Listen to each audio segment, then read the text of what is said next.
आज की जो हमारी वीडियो है वो अकाउंटिंग के फाइनेंशियल स्टेटमेंट से मुतालिक है, जो कि अमूमन फर्स्ट ईयर में ज़्यादा आता है। इसके अलावा बीकॉम वगैरह में भी आता है, लेकिन चूँकि बच्चों के लिए फ़र्स्ट ईयर जो है उसमें इसकी बेसिक सीखना ज़रूरी होती है, इसलिए मैंने सोचा कि आपको जो है फाइनेंशियल स्टेटमेंट भी सिखाऊं। तो फाइनेंशियल स्टेटमेंट जो है इसमें बैलेंस शीट भी होती है, इनकम स्टेटमेंट भी होता है और एंट्रीज भी होती है। तो सबसे पहले जो है हम इसकी इनकम स्टेटमेंट जो है वो सीखेंगे और आपको इनकम स्टेटमेंट के मुतालिक पहले तफसीलात बता दूं कि इनकम स्टेटमेंट कहते कैसे हैं। पूरे साल के आखिर में जो हमें मुनाफे का हिसाब किताब करना होता है, पूरे साल के आखिर में जो हमारा इनकम निकालनी होती है, मुनाफा निकालना होता है, उसको इनकम स्टेटमेंट कहते हैं। तो ये इनकम निकालने के लिए हमें जिन प्रोसेस से गुजरना पड़ता है वो प्रोसेस अगर आप समझ जाए तो इनकम स्टेटमेंट जो है वो आसान हो जाता है। ठीक है, तो आपको इनकम स्टेटमेंट निकालने के लिए देखें, एक बात है कि कारोबार में कई तरह के कारोबार होते हैं। एक होता है छोटे दर्जे का और एक बड़े दर्जे का, लेकिन तरीका का सबका एक ही होता है, क्योंकि बड़े दर्जे के जो लोग होते हैं, जो बड़े पैमाने पे काम करते हैं, वो भी कुछ ना कुछ परचेस तो करते ही हैं। ठीक है, अगर वो परचेज़ नहीं करेंगे तो वो मटेरियल बना नहीं सकेंगे। किसी चीज़ को बनाने के लिए उनको भी कुछ ना कुछ परचेज़ करना पड़ता है। मिसाल के तौर पर अगर वो प्लास्टिक का कोई कारखाना है तो उसके लिए प्लास्टिक भी ख़रीदना पड़ता है और मुख्तलिफ़ केमिकल्स ख़रीदने पड़ते हैं। इसी तरीके से अगर दुकानदार है तो उसको परचून की अगर दुकान है तो उसको भी मुख्तलिफ़ ग्रोसरीज़ के सामान ख़रीदने पड़ते हैं और फिर उसको सेल करने पड़ते हैं। इसका मतलब ये हुआ कि कोई भी कारोबार हो, चाहे छोटे पैमाने का हो या बड़े पैमाने पर हो, उसमें सेल भी होती है और परचेज़ भी होता है। ठीक है, अब ये जो इनकम स्टेटमेंट होता है इसमें पहले जो है हम ये देखते हैं कि हमारी सेल कितनी हुई, यानी हमने कितने का माल बेचा। ठीक है, तो सेल जो है, जो जब हम सेल करते हैं तो उसमें भी जो है ये होता है कि कई तरह के मामलात होते हैं। एक होता है कि जब आपने सेल कर ली तो उसमें कुछ सेल रिटर्न भी होती है, यानी माल जो है आपने जो बेचा है उसमें से कुछ वापस आ जाता है। और इसके अलावा सेल करने वाला, जो माल बेचने वाला था, वो बाज़ औक़ात जो है ग्राहक को या छोटे पैमाने पे बड़े पैमाने पे डिस्काउंट देता है। तो डिस्काउंट जो होता है सेल्समैन के लिए एक एक्सपेंस होता है। ठीक है, तो सेल में से अगर हम माल जो है वापस आ जाएगा तो उसको जो है हम जो है माइनस करेंगे और इसके अलावा जो हम डिस्काउंट देते हैं वो भी माइनस करेंगे। तो ये सेल्स रिटर्न और सेल डिस्काउंट वगैरह जो होते हैं ये माइनस होते हैं। तो अब हम जैसे मिसाल के तौर पर एक सवाल देखते हैं। तो इस सवाल में देखें, अगर आप गौर करें तो मैं देखा हाईलाइट करके बता रहा हूँ कि सबसे पहले हम सेल लेंगे, यानी कितने का हमने माल बेचा। तो मैंने जो ऊपर आपको जो डेबिट क्रेडिट में जो चीज़ें लिखी हुई हैं उनमें से हम ढूंढेंगे कि सेल कहाँ है। तो सेल जो हमने पहले तलाश करनी है, तो देखिए मैं हाईलाइट करके बता रहा हूँ, सेल जो है 1,60,000 की, यानी 1,60,000 की। ठीक है, तो ये जो है सेल लिखेंगे। इसके बाद जो है इसमें से अगर हमने सेल्स रिटर्न अगर हमें कोई आई है, यानी माल वापस आया है, तो उसको हम लेस करेंगे। तो चूँकि सेल रिटर्न तो आई नहीं है तो कहीं भी नहीं लिखा हुआ, तो आप देख लिया करें अगर एग्ज़ाम में, पेपर में या मशकों के दौरान, एक्सरसाइज के दौरान अगर कहीं सेल रिटर्न लिखी हुई है तो वो भी आप माइनस करते हैं। इसके बाद सेल डिस्काउंट भी माइनस करेंगे। सेल डिस्काउंट इसलिए माइनस करेंगे कि सेल डिस्काउंट जो होता है ये एक्सपेंस होता है दुकानदार के लिए, या बड़े पैमाने पे जो कारोबार करता है वो अगर डिस्काउंट देता है तो वो इसका लॉस है, उसका नुकसान है। ठीक है, तो वो भी हम माइनस करेंगे, दोनों वैल्यूज़ को हम माइनस करेंगे। लेकिन यहाँ पर सेल्स रिटर्न नहीं है तो हम सिर्फ जो है सेल डिस्काउंट को माइनस करेंगे। तो 1,60,000 रुपये में से अगर सेल डिस्काउंट जो है वो माइनस कर देंगे 8,000, तो हमारे पास जो है नेट सेल्स रह जाएगी वो 1,52,000 है। ठीक है, यानी 1,52,000 जो है हमारा नेट सेल है। अब हमें ये तो पता चल गया कि हमने कितने का माल बेचा। ठीक है, लेकिन हमें इनकम स्टेटमेंट में इनकम निकालनी होती है, तो हमें ये पता चल गया कि माल कितने का बेचा, लेकिन अब हमें ये देखना है कि ये माल पड़ा कितने का था। हमें जब तक हमें ये नहीं पता चलेगा कि ये माल कितने का पड़ा था, तब तक जो है हम ये नहीं बता सकते कि हमें इनकम कितनी हुई।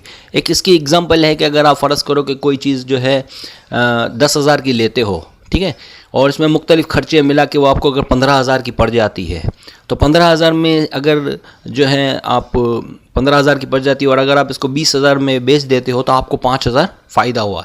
लेकिन आपने ये तो चीज़ खरीदी थी 10 में, अगर आपने 10 में ख़रीदी थी, अगर आपने इसको 10 में ख़रीदा था तो दूसरे जो अखराजात भी हुए थे 5,000 के, ठीक है, तो तक में 15 की पड़ गई। इसके बाद आपने 20 की बेची तो 5,000 आपको मुनाफा हुआ। तो इसी तरीके से हमें जो करना ये होता है कि किसी भी सवाल के अंदर जो है अगर हमें नेट सेल्स का पता चल जाता है, जैसे यहाँ पता चला है कि हमारी जो नेट सेल्स थी, देखिए मैं हाईलाइट करके बता रहा हूँ 1,52,000 है। अब हमने ये देखना है इनकम निकालने के लिए कि हमें ये चीज़ कितने की पड़ी थी। तो कितने की पड़ी थी ये देखने के लिए हमें निकालना, इसमें से जो है लेस करना पड़ता है। ज़ाहिर बात है आपको जो चीज़ जितने की पड़ी थी उसमें से अगर वो चीज़ जो है जितने की आई थी वो लेस कर दोगे तो आपको जो है आपकी इनकम का पता चल जाएगा। तो ये चीज़ लेस करने के लिए इसको हेडलाइन का नाम देते हैं कॉस्ट ऑफ गुड्स सोल्ड। अब कॉस्ट ऑफ गुड्स सोल्ड किस तरीके से करते हैं, इसमें ये तरीकाकार ये होता है कि सबसे पहले जो चूँकि कारोबार का हिसाब 1 साल का चलता है तकरीबन, तो तभी तो इसको कहते हैं कि for the year ended December 31 करके बता रहा हूँ कि यहाँ पर जैसे लिखा हुआ है तो वो साल का हिसाब है, ठीक है। तो अब हम क्या करेंगे, कॉस्ट ऑफ गुड्स सोल्ड में सबसे पहले ओपनिंग इन्वेंट्री लेंगे। अब ओपनिंग इन्वेंट्री किसे कहते हैं, ओपनिंग इन्वेंट्री इसको कहते हैं कि 1 साल का अगर आपका काम ख़त्म हो गया तो जो बाकी माल बच गया उसको आप अगले साल में ले जाते हो। भाई आप अगर दुकान चला रहे हो या कोई बड़ा कारोबार कर रहे हो तो साल के आखिर में जब हिसाब किताब हो गया तो इसको जो है अगले साल में जो माल बच जाता है उसमें आप डाल देते हो, ठीक है ना। ऐसे तो नहीं होता कि माल फेंक देते हो आप, बल्कि अगले साल में डाल देते हो। तो अगले साल में फिर नए सिरे से उस काम को शुरू किया जाता है। तो ये जो अगले साल में आप जो माल डाल देते हो हैं, यानी कि नया साल अब शुरू हुआ तो इसको ओपनिंग इन्वेंट्री कहते हैं। तो आप देखें हाईलाइट करके बता रहा हूँ सवाल के अंदर ओपनिंग इन्वेंट्री में पहला महीना, पहला साल और 2004 लिखा हुआ है, ठीक है। तो इससे ये पता चल गया कि ये जो है ओपनिंग इन्वेंट्री है। तो ओपनिंग इन्वेंट्री में कितने रुपए लिखे हुए हैं, देखिए हाईलाइट करके बता रहा हूँ, इसमें लिखे हुए हैं 20,000 रुपये, ठीक है। यानी कि जब हमने कारोबार शुरू किया तो ओपनिंग इन्वेंट्री में हमारे 20,000 रुपये थे, यानी कि हमारा जो 20,000 का सामान पिछला पड़ा हुआ था जिसको हमने नए साल में मुंतकिल किया। अब हमने नया माल कितने का ख़रीदा, तो भाई नया माल जो है देखें हाईलाइट करके बता रहा हूँ, परचेज़ किया है हमने 80,000 रुपये का। 80,000 का हमने नया माल ख़रीदा और इसमें जो है ट्रांसपोर्ट का जो खर्चा हुआ यानी लाने का, तो ये खर्चा है 11,600। देखो मैं हाईलाइट करके सवाल में बता रहा हूँ, वहाँ से हम तलाश करेंगे। यानी इसका मतलब ये होगा कि अगर हमने नेट सेल निकाल दिया तो इसमें कॉस्ट ऑफ गुड्स सोल्ड निकालने के लिए सबसे पहले हम परचेज़ का हिसाब करेंगे। तो यानी परचेज़ करने के परचेज़ जो हमने किया तो उसमें क्या लागत आई हमारी, ठीक है। तो हमने जब परचेज़ किया और इसको लाने के अखराजात इसमें जमा कर लिए, तो लाने के जो अखराजात थे देखिए मैं हाईलाइट करके बता रहा हूँ 11,600, जब इसको हमने उसमें जमा किया तो हमारी जो टोटल परचेज़ हुई वो हुई हमारी 91,600 यानी 91,600, ठीक है।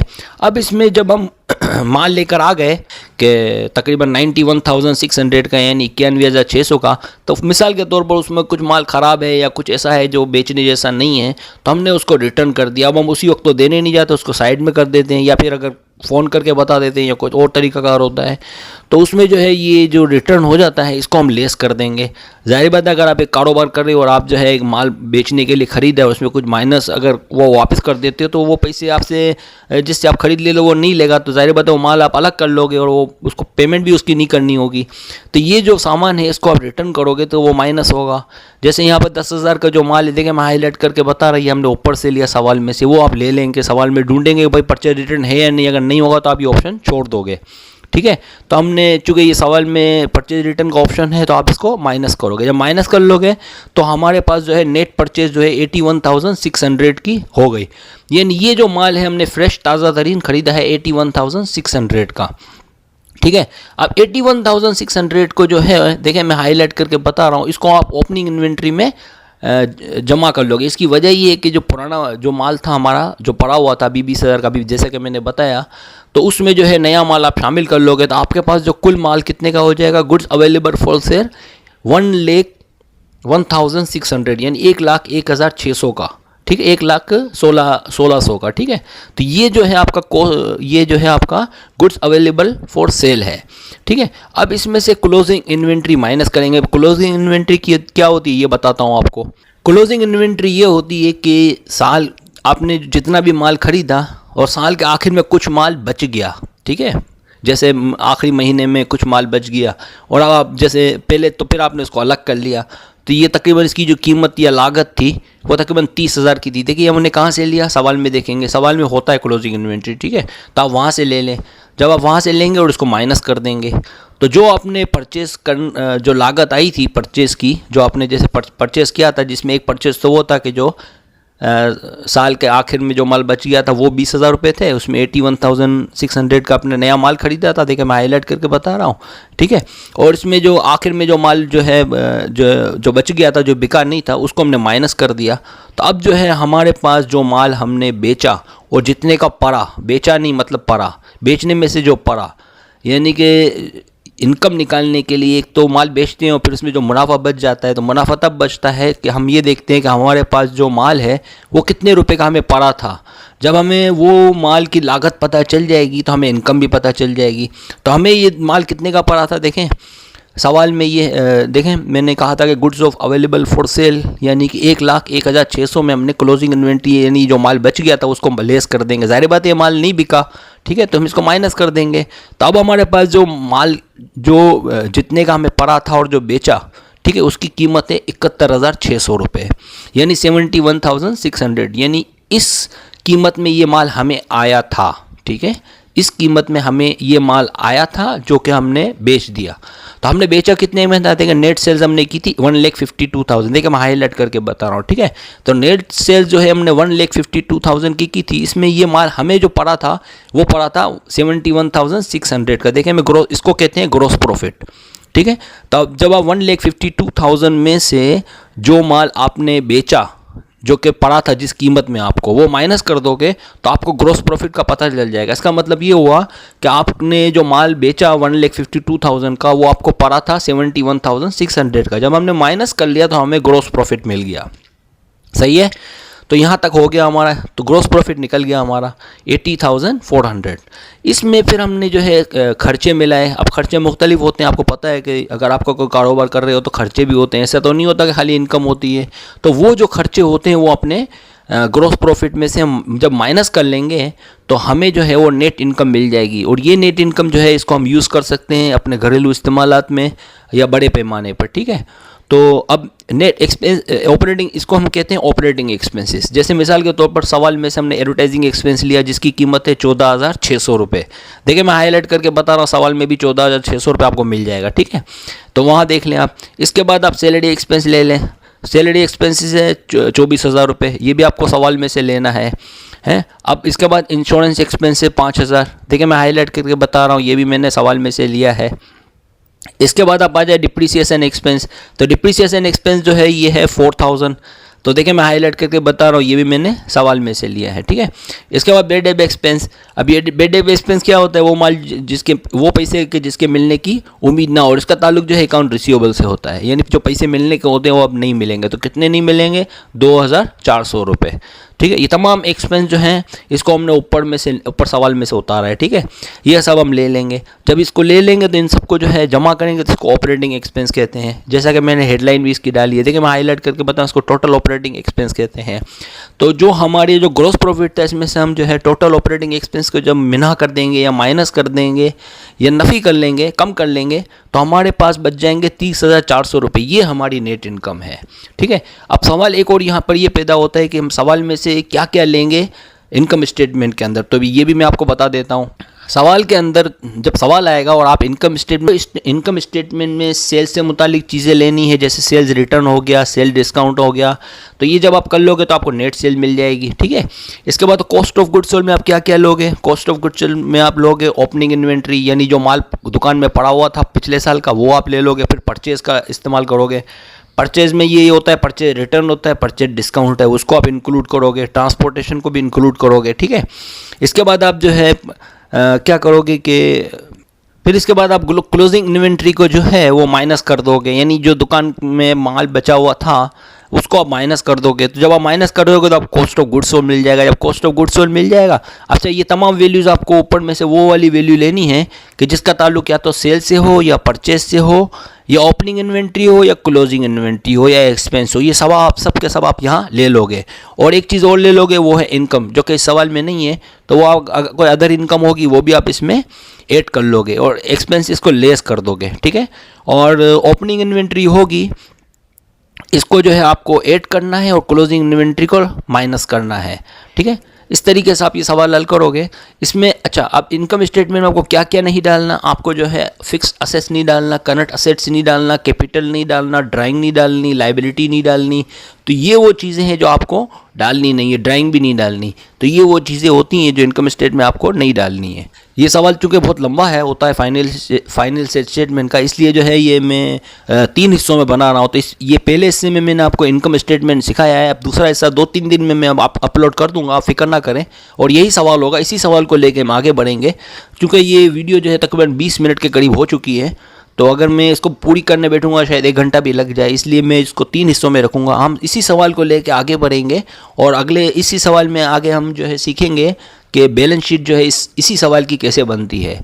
तो अभी फ़िलहाल मैं ये हिस्सा अपलोड कर रहा हूँ, इसका पहला हिस्सा, ये एग्जाम्पल 1 है। इसके बाद मैं दूसरी एग्जाम्पल भी दूंगा। तो पहले एग्जाम्पल का ये पहला हिस्सा है फाइनल स्टेटमेंट का। मैंने आपको बहुत अच्छी तरीके से इसमें इनकम स्टेटमेंट समझाया है कि क्या क्या इनकम स्टेटमेंट में होना चाहिए और क्या नहीं होना चाहिए। ठीक है, इससे पहले कि मैं वीडियो ख़त्म करूँ वापस समझा देता हूँ आपको कि इनकम स्टेटमेंट में जो आपको करना है कि सेल्स और से मुतालिकात डालनी है, परचेज से मुतालिकात डालनी है, इन ओपनिंग इन्वेंट्री डालनी है, क्लोजिंग इन्वेंट्री डालनी है, एक्सपेंस डालने हैं और इनकम डालनी है। ठीक है, और जो नहीं डालना वो आपको फिक्स असेस नहीं डालना, करंट असेस नहीं डालना, कैपिटल नहीं डालना, ड्राइंग नहीं डालना, लाइबिलिटी नहीं डालनी। ठीक है, ये चीज़ें आपने बिल्कुल भी नहीं डालनी इनकम स्टेटमेंट। अब जो चीज़ें डालनी है बैलेंस शीट में वो मैं आपके लिए हिस्से में सिखाऊंगा इसी सवाल के, यही सवाल हम लेके आगे बढ़ेंगे। देखिए, मैं इतनी मेहनत से आप लोगों के लिए वीडियो बनाता हूँ और इतनी आसान कर देता हूँ कि मैं नहीं समझता कि किसी को समझ में ना आता। और ये सवाल बड़ा अहम है जो हर साल आता है, मेरे ख्याल हर मुल्क में ही ये सवाल जो है बड़ा अहम माना जाता है, क्योंकि ये फाइनल स्टेटमेंट का मेन सवाल है और बड़ा लंबा लेंथी सवाल होता है ये। और देखें, मैं इसको बना भी 2-3 हिस्सों में रहा हूँ, तो इसका अगला हिस्सा भी मैं इंशाअल्लाह ताला इसी हफ्ते में डाल दूंगा, परेशान ना हो। तो बराए मेहरबानी अगर आपको मेरी वीडियो अच्छी लगे तो सब्सक्राइब कर दिया करें। सब्सक्राइब करने से ये होता है हमारा जो चैनल आगे बढ़ता है, तालीम और नॉलेज भी आगे बढ़ती है, लोगों को फ़ायदा हो रहा है। अगर आपको मेरी वीडियो से फ़ायदा हो रहा है तो अगर आप सब्सक्राइब करेंगे तो बहुत से लोगों का फ़ायदा होगा। और अगर सबका फ़ायदा होगा तो अच्छी बात है ये तो, कि इल्म है भाई बढ़ रहा है, बुराई की जगह इल्म आगे बढ़े, ये ज़्यादा अच्छी बात है। नॉलेज मिलती है, इंसान को मालूमात मिलती है। तो इसलिए कहता हूँ कि आप सब्सक्राइब कर दें। सब्सक्राइब करेंगे तो मेरा चैनल आगे बढ़ेगा। और सब्सक्राइब करने का एक फ़ायदा ये भी होता है, आप जैसे ही सब्सक्राइब करेंगे तो होता ही है कि अगर आप मेरे सब्सक्राइबर बन जाओगे तो मेरी वीडियो जैसे ही मैं अपलोड करूँगा अकाउंटिंग की, या अगर और भी वीडियोज़ आपको मेरी पसंद आती तो वो आपके चैनल पे फ़ौरन खुल जाएंगी, जिससे ये होगा कि आपको मेरी वीडियो तलाश नहीं करनी पड़ेगी। वीडियो देखने का बहुत शुक्रिया, दुआओं में याद रखना। अल्लाह हाफिज़।